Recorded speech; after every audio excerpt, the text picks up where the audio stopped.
grade 11 chemistry students. Today's lesson is on isotopes.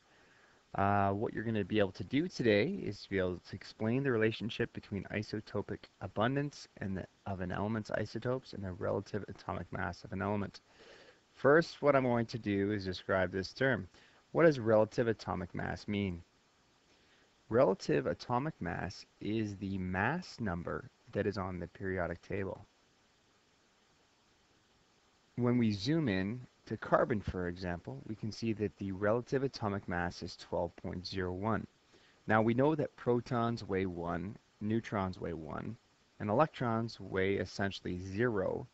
How can you possibly have an atomic mass that says 0.01? Well, we're going to explain that today. The first thing that we're going to be able to understand, or we need to understand, is what are isotopes? Isotopes are atoms with the same number of protons but different number of neutrons. So they have the same number of protons, they're the same element, they have the same number of electrons. The only difference is their number of neutrons. This means that they have different masses. In chemistry, we measure masses using an instrumentation or an instrument called a mass spectrometer. And it basically can show elements that contain different masses. For example, let me show you an example of a mass spectrometer. This is a picture of a mass spectrometer. And what you do is you just basically take a sample and you put it onto the instrumentation, and it will generate you some result. The results would look like the graph below. Because isotopes weigh different amounts, the mass spectrometer will tell you all the different chemicals that are in a sample. And it will actually tell you the different masses of each sample. For example, this one might be 18 AMU. Now, isotopes weigh a different amount, so they'll also get picked up on a mass spectrometer. The interesting thing is that you can figure out their relative abundance in the sample.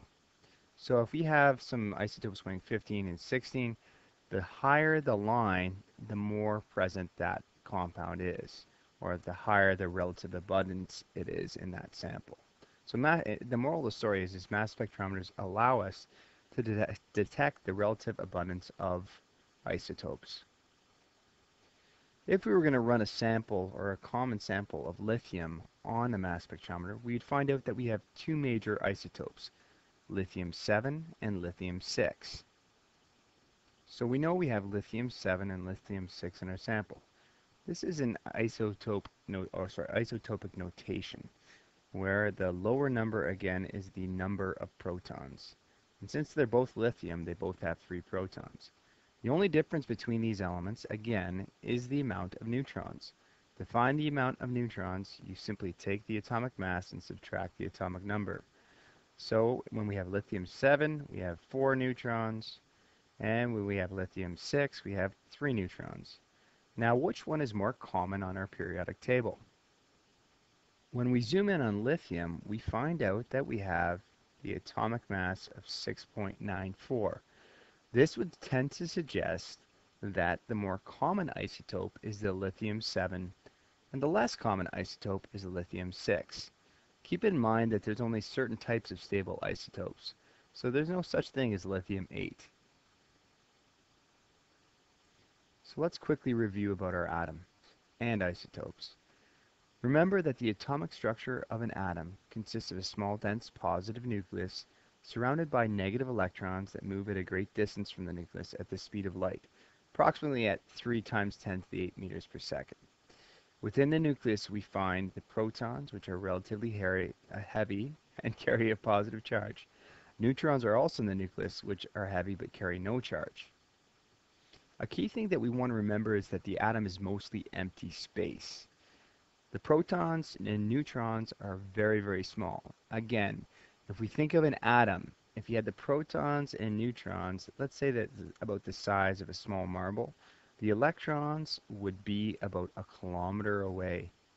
So, to our electrons. So really our electrons are very, very far away, so the atom is mostly empty space.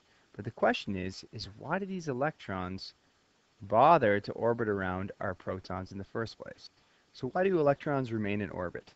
Well, the answer is simple. There's an electrostatic charge between positive and negative attractions. We like to think of this as good girls like bad boys, positive things like negative things, and thus there's an attraction. Another good question that you may have thought of is inside the nucleus we have a whole bunch of positive charges. Now we know that positive charges repel each other, just like the two sides of a north end on a magnet. So why do these positive charges stay confined in this small, tiny nucleus? Well, the answer is the neutrons. And the neutrons provide something called a strong nuclear force. What happens is that they stabilize the nucleus and hold it together. In an atomic explosion, what happens is that you split that atom and all that energy that's stored in there is released. So neutrons do the job of keeping the atom stable. We are now going to learn how to calculate the relative atomic abundance, the number that's on the periodic table, from some data. You're going to have to do some of these problems in class. So let's take a look at some data here. We have two isotopes for carbon. There's carbon-12, which is 98.93% of all carbon atoms, and carbon-14, which is found in 1.07% of cases when we look at carbons. So most carbons actually weigh this carbon-12. They have 6 protons, 6 neutrons, and 6 electrons. Every once in a while, you'll get an atom that has 8 more neutrons. Let's figure out how we can calculate the relative atomic abundance. If we want to find the relative atomic abundance, or the atomic mass that is on the periodic table, what we need to do is take our carbon-12 and multiply it by its percentage. Let me show you what I mean. We have 12 AMU, and we're going to multiply it by its percentage, 98.93, and we're going to divide that by 100. We are then going to add the mass of our carbon-14, so it's 14 AMU, and we are going to multiply by its percentage divided by 100.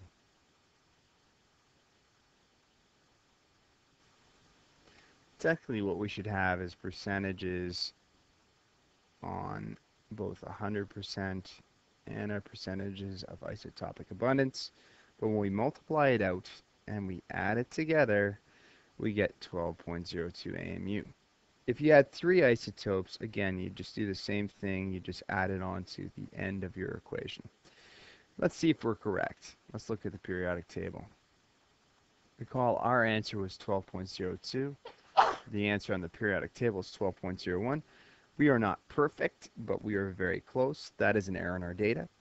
But again, this is how you calculate the isotopic abundance.